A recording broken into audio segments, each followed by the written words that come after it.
à tous, c'est Nico pour un nouvel épisode de la chaîne de Nico. Aujourd'hui, on va s'occuper de faire juste un petit nettoyage, voilà, une petite maintenance rapide sur ces deux machines, ces deux magnétoscopes qui, cela dit, fonctionnent parfaitement, hein. Voilà, c'est un témoignage de la... Alors non, c'est pas fabriqué par Daewoo. Alors je sais pas pourquoi j'ai dit ça, d'ailleurs je l'ai dit plusieurs fois cette bêtise, donc je corrige de suite. C'est fabriqué par LG et vous allez le voir facilement avec la méca est super reconnaissable d'une méca LG, hein. J'ai déjà démonté plusieurs magnétos LG et vous allez voir que c'est du LG, voilà, ça se voit super facilement que c'est une méca LG. La qualité de la méca Daewoo, qui est vraiment excellente. Celui du dessus, alors oui, parce que du coup, nous avons un Blue Sky 6 têtes hi-fi stéréo Nicam, bien sûr, et nous avons un 4 têtes Gold Star qui se ressemblent étrangement comme deux gouttes d'eau. En effet, c'est normal. Les deux machines sont ni fabriquées par Blue Sky ni par Gold Star. Les deux machines sont fabriquées par Daewoo.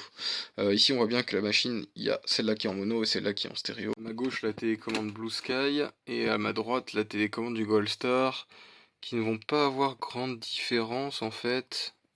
L'une doit fonctionner sur l'autre de toute façon. Bon, elles ont besoin d'un petit coup de nettoyage aussi, hein, mais voilà, les deux sont là en tout cas. C'est très rare, hein. Voilà, l'alignement qu'on peut changer de manière manuelle. Bon, comme toutes les machines d'ailleurs, mais là ça fait partie de la télécommande. Celui-là, ça aussi, mais ça va être avec les touches fléchées, j'imagine. Verrouillage LPAV, il n'y a pas les options pour l'audio en fait. C'est là, est-ce qu'il y en a? Même pas. Tiens, il y a un zap pub sur cela, c'est intéressant. Donc voilà, j'ai démonté les deux magnétos. Hop là, on va dézoomer. À ma gauche, le Gold Star 4 têtes, à ma droite, le Blue Sky 6 têtes. Donc vous voyez, la carte, à part les prises RCA, hein, où il y a les provisions d'ailleurs sur la carte ici pour les mettre, elles y sont pas, mais voilà, là elles y sont. La carte d'alimentation, design identique, strictement la même chose, c'est pareil, c'est fait exactement pareil. La méca, c'est la même, c'est la méca Daewoo. Le tambour de tête est cependant différent, mais le connecteur reste identique de ce que je vois. On voit que le Daewoo, les têtes, elles sont franchement super propres quand même, hein. Waouh. Il a très peu d'or. La méca, elle est très propre dans le Daewoo. Il n'y a pas trop d'inertie, mais ça va encore.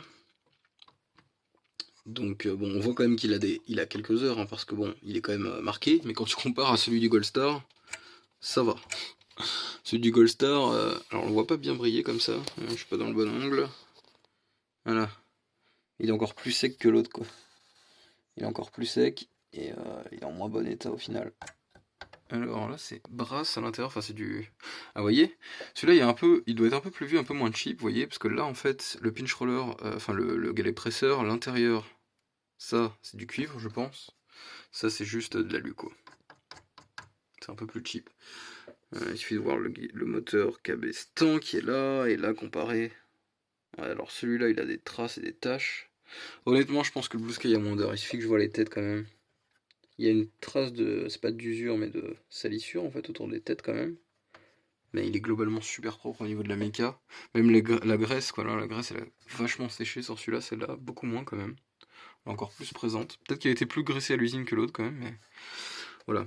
Donc l'histoire des têtes. Donc celui-ci, c'est un 4 têtes.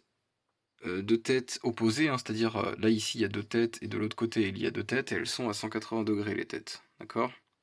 Là si je vais là et que je regarde derrière dans le manuel du Blue Sky, Hi-Fi stéréo, système son, donc c'est le système son hi-fi stéréo, votre magnétoscope enregistrera et lire le son hi-fi stéréo. Très bien, merci la traduction.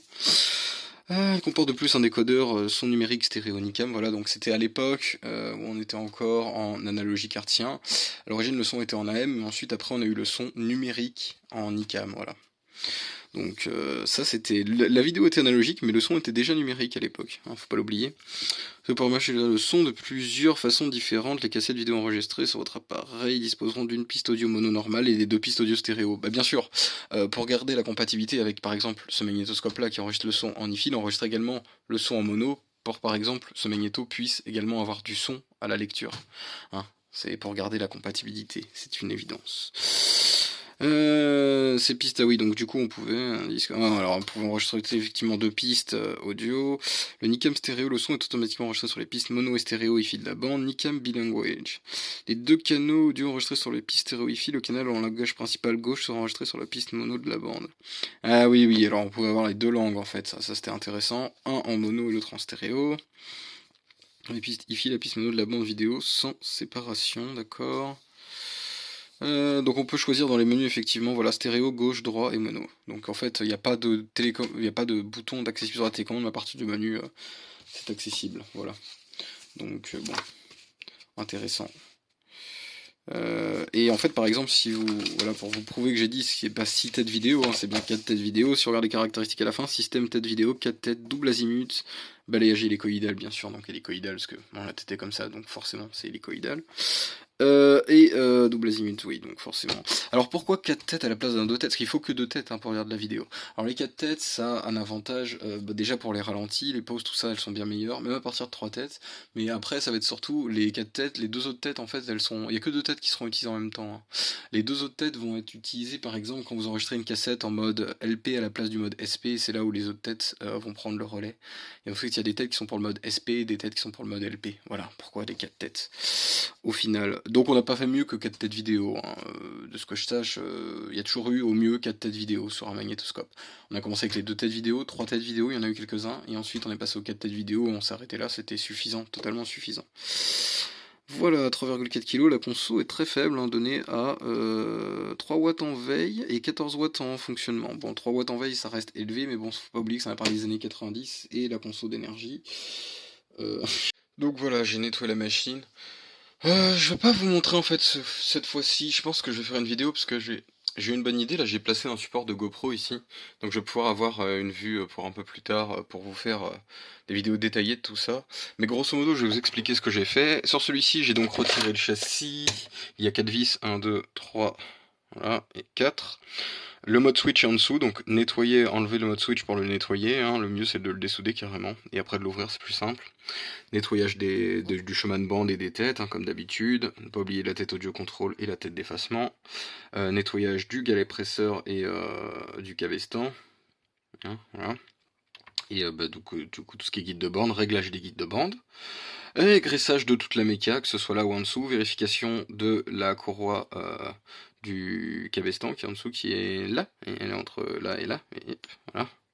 Et donc après, bah, voilà, comme je vous ai dit, graissage de toute la méca, nettoyage au pinceau de l'électronique pour la poussière, nettoyage de la télécommande pour qu'elle soit propre, voilà.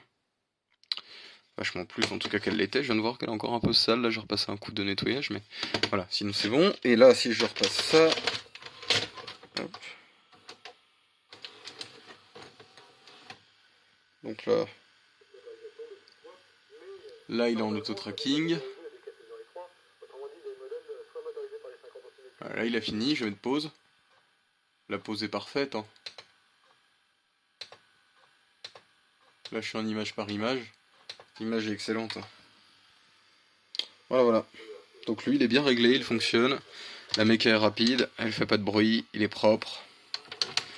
Je sais pas, je vais peut-être pas vous montrer le Goldstar parce que c'est typiquement la même chose, mais voilà. C'est pas forcément très intéressant. On se retrouve pour une prochaine vidéo.